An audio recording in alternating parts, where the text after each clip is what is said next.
सार्थ ज्ञानेश्वरी अध्याय 9 ओवी क्रमांक 141. ना तरी ज्वर विठाळले मुख ते दुधांचे मने कडू विखा ते नामनुषा मानुषा मानिती माते. ज्याप्रमाणे तापाने तोंड कडू झाले की दूध हे विषाप्रमाणे कडू लागले, त्याप्रमाणे मी मनुष्य नसतानाही मला मनुष्य मानतात. म्हणून या पुढता पुढती धनंजया झने विसंबती अभिप्राया जे या स्थूल दृष्टी वाया जाई जेलगा. म्हणून धनंजया तुला पुन्हा एकदा सांगतो की तू कदाचित या कथन केलेल्या स्वरूप ज्ञानाच्या अभिप्रायाला विसरशील बरे, पण विसरू नकोस, कारण स्थूल दृष्टीने मजकडे पाहिले तर ते आपणे पाहणे व्यर्थ होईल. पै स्थूल दृष्टी देखती माते तेची न देखती जाननी रुते जैसे स्वप्नीचे नी अमृते अमर नोही जे. ज्याप्रमाणे स्वप्नातील अमृत पिऊन कोणी अमर होत नाही, त्याप्रमाणे कोणी स्थूल दृष्टीने मजकडे पाहतात त्यांचे ते पाहणे हे न पाहण्यासारखे आहे मसे समजावे. एरवी स्थूल दृष्टी मूढ नाते जाणती किर दृढ परी जो जाणण्याची जाणणे आड रिगोनी ठाके. एरवी मी स्थूल आहे अशा दृष्टीने माझ्याकडे पाहणारे जे ज्ञानी अज्ञानी लोक आहेत ते आपल्या समजुतीप्रमाणे मला जाणतात, परंतु त्यांचे हे जाणणे माझ्या स्वरूपांच्या खऱ्या ज्ञानाचा आड येते. जैसा नक्षत्राची आभासा साठी हातू तया हासा माझी रत्न बुद्धीची आशा रिगोनिया. ज्याप्रमाणे पाण्यात पडलेल्या नक्षत्राच्या प्रतिबिंबाला पाहून ती रत्ने आहेत हे समजून राजहंस पाण्यात शिरून ते खाण्याच्या इच्छेने पाण्यातील खडकावर आपली चोच आपटून जसा घात करून घेतो. सांगे गंगा या बुद्धी मृग जळ ठाकोनी आली याचे कवन फळ काय सुरा तरु म्हणून बाबुळ सेविली करी. असे सांग की ही गंगा आहे असे समजून मृग जळाजवळ पोहोचून परत आलो तर कोणते फळ प्राप्त होते, अथवा कल्पवृक्ष समजून बकुळीच्या वृक्षाला आश्रय केला तर इच्छिलेले फळ प्राप्त होईल काय तू सांग. हा निळ्याचा चिदुसारा या बुद्धी घातू घातला विखारा कारत्ने म्हणून गारा वेचू जेवी. नीलमण्याच्या 2 पदरी हार समजून जरी सर्पाला हातात धरले किंवा रत्न समजून जर गारगोठ्या वेचल्या तसे झाले. अथवा निदान हे प्रगटले म्हणून कधी रांगार खोळे भरिले कासाउली नेनता घातले कोहा सिंह. अथवा धनाचा चकचकीत ठेवा प्रगट झाला आहे असे समजून खेऱ्याचे निखारे पदरात घ्यावेत अशा, अथवा पडछाया पाण्यात पडावी आहे हे न जाणता सिंहाने पाण्यात उडवी टाकून प्राणास मुकावे का. तेवी मी म्हणून प्रपंची जी ही बुडी घेतली कृत निश्चयाची ती चंद्रासाठी जे विजळीची प्रभा धरिली. ज्याप्रमाणे त्यांनी ही परमात्मा देहधारी आहे आणि आपल्या बुद्धीमध्ये निश्चय केला आहे, त्यांनी खरा चंद्र आहे असे समजून जलातील चंद्रांचे प्रतिबिंब घेतल्यासारखे आहे. तैसा कृत्य निश्चय वाया गेला तैसा कोणी एको काळजी पाला मग परिणाम पाहो लागला अमृताचा. त्याप्रमाणे मी प्रपंचात आहे अशा विचाराने केलेला निश्चय वाया जातो. तसा एखाद्या कांदी पिऊन अमृतापासून होणाऱ्या अमरत्वाचा लाभ इच्छितो. तैसे स्थूला आकारी नाशिवंते भरवसा बांधोनी चित्ते पाती माझा विनाशाते तरीकेचा दिसे. ज्याप्रमाणे त्याला स्थूल आकार आहे अशा नाशवंत देहाच्या ठिकाणी अविनाशी अशा मला पाहण्याला मी कसा दिसेन तू सांग. अशा काळी पश्चिम समुद्राची तटा निघी जेत आहे पूर्वीची वाटा का कोंडा कांडीला सुभटा कन जोडे. कोणी पश्चिम समुद्राकडे पाण्यात हेतूने पूर्व समुद्राच्या मार्गाला जाऊ लागला तर त्याला पश्चिम समुद्राचा किनारा कसा बरे प्राप्त होईल. किंवा हे अर्जुना कोंडा कांडून त्यातून दाणे प्राप्त होतील काय. तैसे विकारले हे स्थूळ जाणितले आम्ही जाणवते केवळ काही फेना पितांबळा सेविले होया. त्याप्रमाणे जन्मादी विकारांना प्राप्त झालेले माझे स्थूल असे शरीर जाणले असता माझे खरे स्वरूप जाणले जाईल काय. फेस पिल्याने पाणी पिल्यासारखे होईल काय. म्हणून मोहिले मनोधर्मे हेची मी मानुनी संभ्रमे मग येथीची जिये जन्म कर्मे ती मजची म्हणती. म्हणून मायेने मनोवृत्ती मोहित होते आणि संभ्रमाने मनुष्य शरीरांचे माझे खरे रूप आहे असे समजून या शरीराचे हे जन्म कर्मे आहेत ती माझी कर्मे आहेत असे म्हणतात. हे तुलेनी अनामा नाम मज क्रियासी कर्म वेदेहासी देह धर्म आरोपित. या कारणामुळे मी नामरहित असूनही मला नाम आहे. मी कर्मरहित असूनही माझ्याकडून कर्मे घडते. मी देहरहित असूनही मला देह आहे आणि देह धर्मही आहे असा आरोप करत असतात. मजाकार शून्याकारो निरुपाधिक उपचारो मज विधुवर्जितायो आहारो साचार अधिक.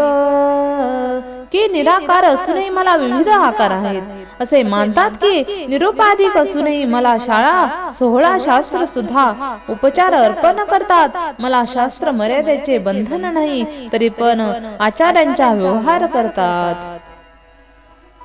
माझा वर्णही नावार्मो गुणातासी गुण मजा आचरणाचरण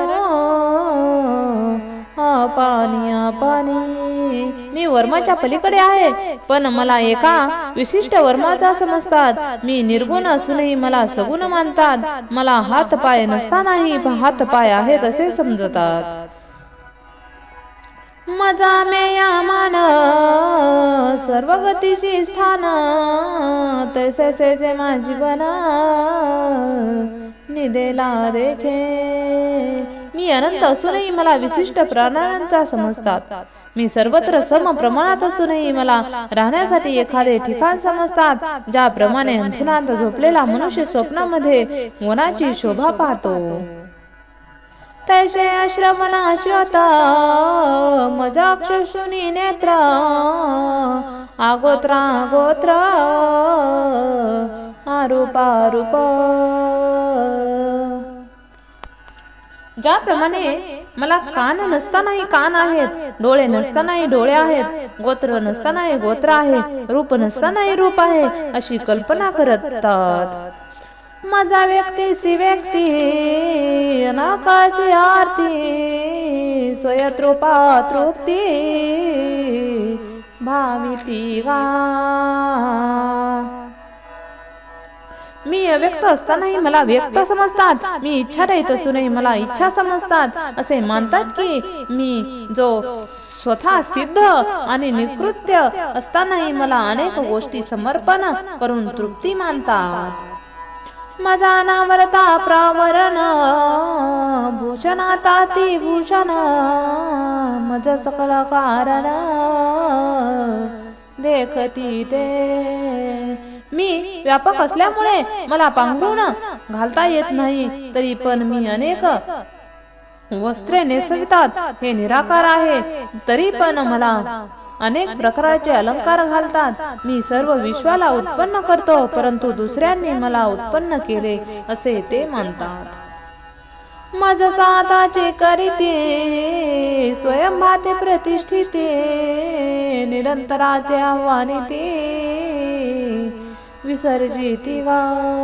मी सहन नित्य सिद्ध असतानाही माझ्या अनेक मूर्ती घडवतात. मी स्वयंभू असतानाही माझी प्राण प्रतिष्ठा करतात. मी सर्वत्र सर्व काळ सम प्रमाणात असताना माझे आव्हान आणि विसर्जन करतात.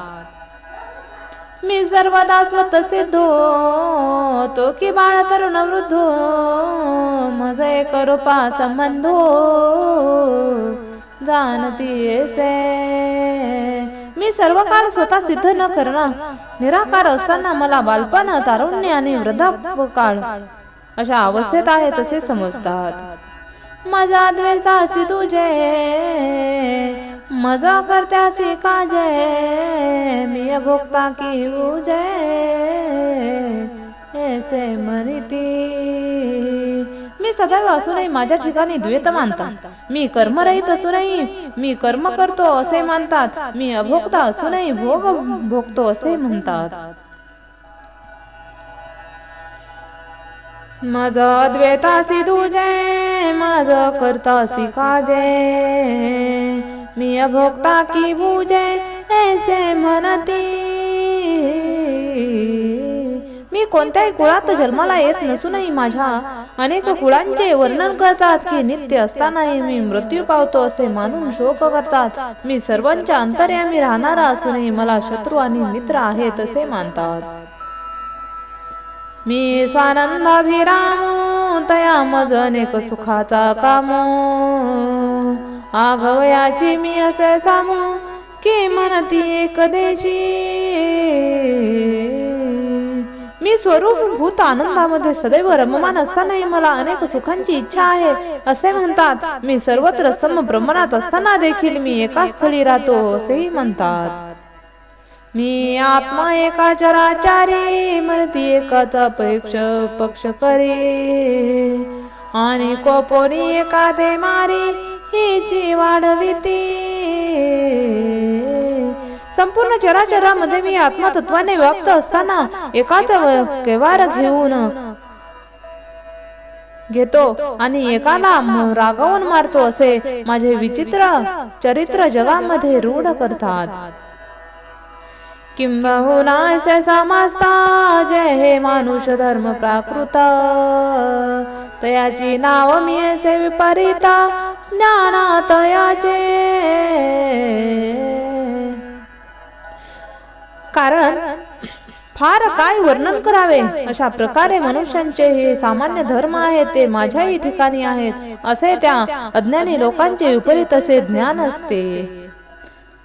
जव अकारू एक पुरा देखती तव हा देव देणे भावे भजती मग तोची बिघडली आटा किती नाही म्हणून. अज्ञानी लोकांचे विपरीत असे ज्ञान असते तेव्हा दृष्टीसमोर एखादी मूर्ती पाहतात तेव्हा ते आकार म्हणजे देव आहे या भावनेने त्यांची सेवा करतात. कालांतराने ती मूर्ती भंग पावली म्हणजे त्याचा या मूर्तीमध्ये देव नाही असे समजून तिचाही त्याग करतात. मातेने प्रकारे जाणती मनुष्य सेनी आकारे मनोरी ज्ञानाची अंधारे ज्ञानाची करी. अशा प्रकारे मी मनुष्यांचा देह धारण करतो असे समजतात ज्यामुळे माझ्या परिशुद्ध स्वरूपांचा ज्ञानास यांचे विपरीत ज्ञान झाकून टाकते. या लागी जन्मलेची तो मोघा जैसे वर्षे विन मेघ काम्र गजळाचे तरंग दुरुनीची पाहावे. याकरिता अविकी लोकांचे जन्माला येणे व्यर्थ आहे असे पावसात वाचून आलेले मेघ व्यर्थ असतात किंवा मृगजळांच्या लाठा दिसण्यास दुरूनच बरे असतात. अथवा कोल्हेरीचे असी वार ना तरी ओडंबरीचे अलंकार की गंधर्व नगरीचे आवार आभासते. अथवा कुंभाराने बनवलेले मातीचे घोडेश्वार किंवा गारुडी विद्येने निर्माण झालेले अलंकार किंवा आकाशात ढगांच्या आकारांचे दिसणारी गंधर्व नगरी हे केवळ भासतात, पण व्यवहारामध्ये त्याचा काही उपयोग होत नसतो. साबरी वाढीनल्या सरळावरी फळ नाही अंतु पोकळा कास्तन झाले गळा शेळीयाचे जैसे. निवडून सरळ कधी वाढत नाही आणि सरळ वाढला तरी सुद्धा त्यावर फळ येत नाही. तसेच आत गाभाही नसतो. अथवा शेळीच्या गळ्याच्या स्तन निर्माण झाले तरी ते ज्याप्रमाणे व्यर्थ असतात, तैसे मूर्खाचे तयाजी आले आणि धिग कर्म तयाचे रिपजले. तैसे सावरू फळाले घे पेना दिवजे. जसे सावरीच्या वृक्षाला फळ आले तरी ते काट्याने भरलेले असते, त्यामुळे तो घेता येत नाही आणि आतून कडू असल्यामुळे ते कोणाला देता येत नाही. त्याप्रमाणे तो अज्ञानी लोकांचे जगणे असते. म्हणून ते जे कर्म करतात त्यांचा धिक्कार असो, असे श्रीकृष्ण म्हणतात. मग जे काही हे पडिनले ते मरकटे नारळ फोडिले का आंधळ्या हाती हाती पडिले मोती जैसे. मग ते अज्ञानी लोक जे काही शिल्लक असतात ते शिक्षण माकडाने नारळ तोडावा अथवा अंत माणसाच्या हातात मोती पडावा अशा प्रकारे निरुपयोगी आहे. किंबहुना तयाची शास्त्रे जैसी कुमारी हाती दिले शस्त्रे का अशोचा मंत्रे बीजे कथिली. किंबहुना त्यांची अपवित्र लहान मुलांच्या हातात दिलेल्या शस्त्राप्रमाणे अथवा अशुद्ध बुद्धी असलेल्या माणसास बीजासह शिकवलेल्या मंत्राप्रमाणे निर्धक असतात. जैसे ज्ञान जात तया आणि जे काही साचरले गा धनंजया ते अवघेची गेले वाया जे चित्तहीन. धनंजया ज्याप्रमाणे त्यांचे सर्व ज्ञान व ते काही आचरण असेल ते संपूर्णपणे व्यर्थ जाते, कारण त्यांच्या चित्ताला स्थिरता नसते. पैतमो गुणाची राक्षसी जे बुद्धीची ग्रासी विवेकाच्या ठावाची पुसी निशाचरी जे. राक्षस रूपी तमोगुण बुद्धी सदबुद्धीला ग्रासून विवेकाच्या ठाव ठिकाणा नाहीसा करतो आणि तो अज्ञान रूपी रात्रीच संचार करतो. ते प्रकृतीवर पाडे झाले म्हणून चित्त चेनी कपाटे केले वरी तामसीचे पडिले मुखा माझी. त्या प्रकृतीने हे ग्रस्त होतात, हे सदैव चिंता करत असतात, शिवाय सहजपणे तामस प्रकृतीच्या मुखात पडतात. तेथ आशेची आलाळे अंतु हिंसाची बलोळे देवीची असून त्याचे चाकाळे अखंडाच घडी. जिच्या मुखामध्ये आशेच्या लाळेमध्ये हिंसारूपी जीभ लोंबते त्याप्रमाणे जीभ असंत स्वरूपी मासांचा गोळा अखंडपणे चघळीत आहे. ते अनर्थाचे काने वारी आवाळून चाटीत निघे बाहेरी जे प्रमाद पर्वताची दारी सदाची माताली. ज्या राक्षसींची जीभ अनर्थाच्या कानापर्यंत ओठ चाटीत बाहेर निघाली आहे ते राक्षसी प्रमादरूपी पर्वतधारी दरी आहे, तसेच ती सर्व काल माजलेली आहे. जेत द्वेषाची आदाडा खसा खसा ज्ञानाचा करदीर घडा जे अगस्ती गवसनी मूढा स्थूला बुद्धी. जिच्या मुखातील दोषाच्या दाडा ज्ञानाचा खसखसीत सारखा बारीक बारीक चुरडा करते. ती प्रकृती राक्षसी स्थूल बुद्धींची अज्ञानी लोकांना हाडे आणि काथडे त्यांच्या रूपाने गवसित सारखी आहे. ऐसे आसुरी हे प्रकृती तोडी, तो झाले का भूतोडी. ते बुडोनी गेले कुढी ओ मोहाच्या. अशा आसुरी प्रकृतीच्या तोंडात जे लोक बळी होऊन पडले ते भ्रांतीच्या कुंडामध्ये पूर्ण बुडून गेले आहेत. एव तमाचे पडिले गारते, न पविजतीचे विचाराची निहाते. हे असो गेले वे जेथे ते शुद्धीची नाही. याप्रमाणे जे तमगुणाचा खोल अशा खळामध्ये पडले ते पुन्हा विचारांच्या हाताला लागत नाहीत.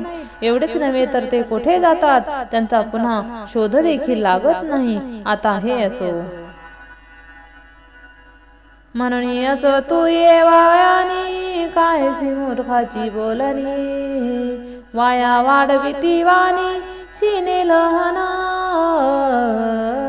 म्हणून हे निष्फळ वर्णन राहू दे. अज्ञानाचे वर्णन कशाला. हे वर्णने वाढवली की वाचलेली व्यर्थ शीन मात्र होणार. ऐसे बोलिले देवे तेथे जीवनी तले पांढवे. ऐके देथ वाचा विसवे ते साधू कथा. ज्यावेळी भगवान श्रीकृष्ण असे बोलले त्यावेळी अर्जुन म्हणाला, होय महाराज, बरोबर आहे. नंतर भगवान म्हणाले, जिचे वर्णन केले असता वाणीला सुख प्राप्त होते ते साधूंचे परमपवित्र कथा आहे ती आहे. तरी जयाचे चोखडे मानिसी, मी होऊन असे क्षत्र संन्यासी. जयाने जेलिया उपासी वैराग्य गा. ज्या साधू पुरुषांच्या परम पवित्र अंतकरणामध्ये जो क्षत्र संन्यासी होऊन राहतो व जे झोप गेले असता वैराग्य त्यांची सेवा करते. दयाची आस्तेची आन तू धर्म करी राणीमा. दयाचे मन ओलावा विवेकासी. त्यांच्या तळमळींचे सात्विक भावनेने धर्म राज्य करीत असते. त्यांचा शुद्ध आचरणामुळे धर्माचे रक्षण होते. त्यांचे मन विवेक प्रेमाचा ओलावा देत असते. जे ज्ञान गंगे नहाले पूर्णता जे उती घाले. जय शांती सियाले पालवनवे. जो महात्मा जन ज्ञान गंगेमध्ये स्नान केलेले असतात ते परब्रह्मेच्या प्राप्तीने तृप्त झालेले असतात. ते परम शांतीच्या वेलीला जणू नवीनच पालव फुटलेले असते. जय परिणामा निघाले कोंभा. जय धैर्य मंडपाचे स्तंभ. जय आनंद समुद्री कुंभा. सुबाळ कळोनी भरिले. जय महाजनात्मक परिणामाला म्हणजे पूर्ण अवस्थेला निघालेले कोंभ आहे. ते सात्विक धैर्य रूपी मंडपांचे खांब आहे. ते आनंद सागरात बुडून काढलेले कुंभाप्रमाणे परिपूर्णपणे भरलेले आहेत. जया जयाची तुरी प्राप्ती तो कैवल्याची पर्वतो सर म्हणती. जयाली ये शिळे माझी नीती जी आली दिसे. ज्यांना भक्तीमधून एवढा आनंद लाभ असतो की मोक्षालाही दूर तो हो म्हणतात त्यांच्या कर्माच्या लीला विलासात नीती जगलेली दिसते. हे अवघाची करणी लेहिले शांतीची लेणी. जयाचे चित्त गवसानी व्यापक मजा. ज्यांनी सर्व इंद्रियाच्या ठिकाणी शांतीचे अलंकार धारण केले आहेत त्यांनी मज विश्वव्यापकाला आपल्या चित्ताशी गवसणी केली आहे. ऐसे हे मानुभावा देवी जे प्रकृतीचे देव. जे जाणणी सर्व भाव स्वरूप माझे. असे हे परब्रह्माचा अनुभव असलेले महाजन देवी प्रकृतीचे जणू भाग्यच आहे. हे संपूर्ण विश्व माझे स्वरूप आहे असे जाणो. मग वाढते प्रेमे माझे भजतीचे महात्मे. परी दुजे पण मनोधर्मे शिवतले नाही. जे महात्मे हृदयामध्ये सातत्याने वाढणाऱ्या प्रेमाने मला भजतात, त्यांच्या मनाला कोणत्याही प्रकारचे द्वेष स्पर्श देखील करत नाही. ऐसे मीच होनी पांडवा, करीती माझी सेवा. परी नवलावो तो सांगावा, असे ऐका. ह्याप्रमाणे हे अर्जुना, ते मीच होऊन आणि माझीच अखंडपणे सेवा करीत असतात. त्यांच्या भक्तीची नित्य नूतनता आता सांगायची आहे, ती तू आता श्रवण कर. तरी कीर्तनाचे नि नटनाचे, नाशिले व्यवसाय प्रायश्चित्ताचे. जे नामची नाही पापाचे, ऐसे केले. ते कीर्तनाच्या प्रमाणे देहभान विसरून नाचतात, त्याप्रमाणे त्यांचे प्रायश्चित्ताचे सर्व व्यापार बंद पडले. तसेच तो कीर्तनामध्ये पापांचे नाव देखील शिल्लक राहत नाही. यमादमा वकळा नेली, तीर्थे ठायावरून उठविली. यमलोकाची कोंटिली, राटी अवघी. यम म्हणजे मनोनिग्रह आणि दम म्हणजे इंद्रियाचा निग्रह. ह्या दोघांनाही त्यांची निश्चेजपणा आणला, तर तीर्थांना आपल्या स्थानावरून उठवले. तीर्थांना पाप नाहीसे करण्याचे श्रेष्ठत्व लाभले होते, हे कमी गेले. यमलोकात जाणे, नरकाची शिक्षा भोगणे, हा सर्व प्रकारच व्यवहार बंद पाडून टाकला. यमो म्हणणे काय मावे, दमो म्हणजे कवना ते दमावे. तीर्थे म्हणती काय खावे, दोष औषधीसी नाही. यम म्हणू लागले की आम्ही कोणाचे बरे नियम करावे. दम म्हणू लागला की आम्ही कोणाला बरे जिंकावे. तीर्थ म्हणू लागली की आम्ही कोणाचे पाप नाहीसे करावे, कारण पाप औषधाला देखील शिल्लक राहिले नाही. ऐसे माझे निनाम घोषे, नाहीची करती विद्वा विश्वांची दुःखे. अवघे जगाची महासुखे, दुमदुमिता भरले. ज्याप्रमाणे हे महात्मजन माझ्या नामघोषाने विश्रांती दुःखे नाहीशी करून टाकतात आणि सारे जगच ब्रह्मसुखाने भरून जातो. हे पाटे विन पाविता, मृत विन जीवविता. योगे विन दाविता, कैवल्य डोळा. ते महात्मजन पहाट झाल्याशिवाय सर्वांना आत्मजनांना प्रकाश करून देतात. अमृताशिवाय सर्व जीवमात्रांचे रक्षण करतात. तसेच विविध प्रकारच्या योग्य साधनेशिवाय सर्वत्र उघड्या डोळ्यांनी परमानंदाचे स्वरूप दाखवतात. ते पाटे विन पाविता, मृत विन जीवविता. योगा विन दाविता, कैवल्य डोळा.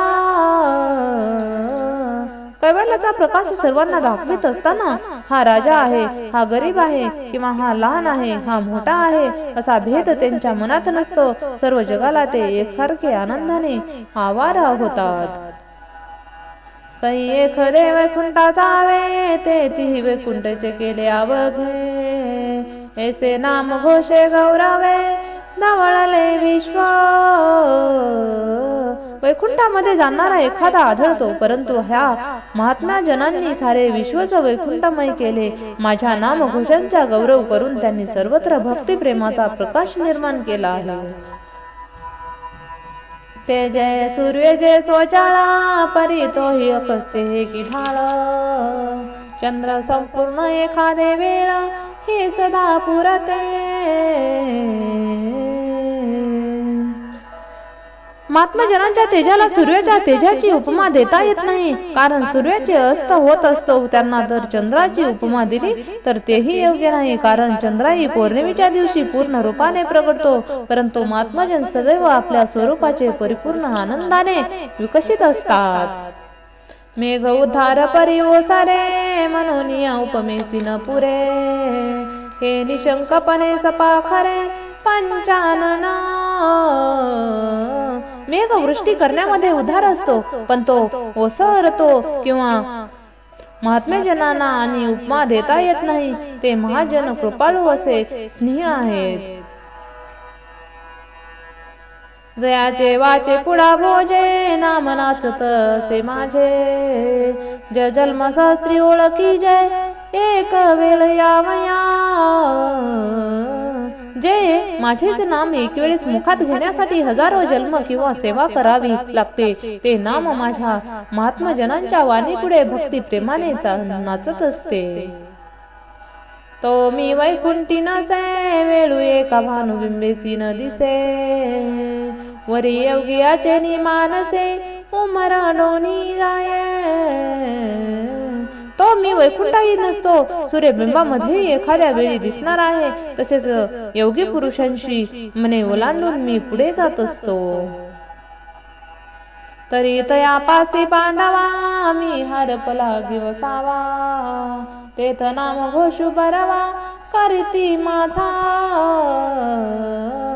हे अर्जुना, अशा प्रकारे मी सर्वत्र हरवलो असलो तरी तेथे माझे भक्त निस्वार्थ प्रेमाने नामघोष रंगून गेलेले असतात. तेथे माझा शोध घ्यावा म्हणजे मी सापडतो. ऐसे माझ्या गुणी झाले, देश काळाचे विसरले, कीर्तन सुखे सुखी झाले आपणाची.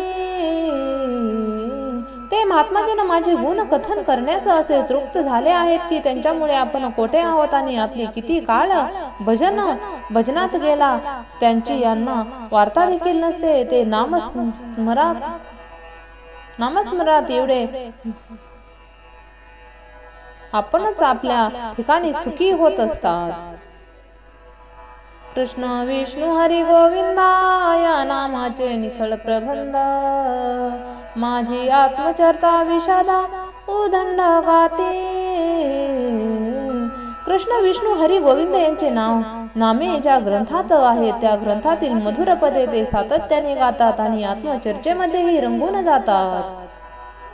हे बहु असो या पारी, कीर्तित माझे अवधारी, एक विचारती चराचारी पंडू कुमारा. हे अर्जुन, आणखी किती बरे विस्तार करू. माझे प्रत्येक भक्त माझे कीर्तन करीत विश्वामध्ये संचार करीत असतात. रामकृष्ण हरी.